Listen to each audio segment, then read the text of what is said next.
ఓం నమో శ్రీ భద్రకాళీ మాత నమో నమ. కర్కంఠం దివే దివే కంఠం నాశనం, శత్రువు ఏకదాటికి మరణం విఘృతం, కన్విష్టం భద్రకాళీ దేవే నమోస్తుతే.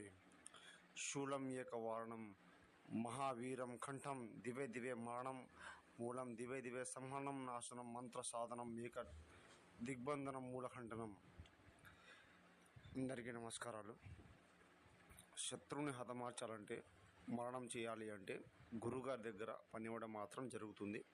సంహనం ఏకం దివే మూలం మరణం కంఠం దివే సర్వనాశనం, బాణామతి చల్లంగి శూలకంఠం చాతబడి. ఎన్నెన్నో చోట్ల మీరు చేపించుకొని ఇబ్బంది పడుతూ ఉంటేనే గురుగారికి ఫోన్ చేయండి. టైంపాస్కి ఫోన్ చేయకుండా పని కావాలనుకుంటేనే ఫోన్ చేయండి. పని సహనము ఏకం సిద్ధింపజేయడం జరుగుతుంది. పూర్తి సంహనం యాగం చేయడం జరుగుతుంది. కర్కంఠ వారణం, మూలం దుష్ట వారణం, వశీకరణం కూడా చేయడం జరుగుతుంది. ఏమైనా సమస్య ఉంటేనే ఫోన్ చేయండి. నమో శ్రీ భద్రకాళీ దేవే నమః.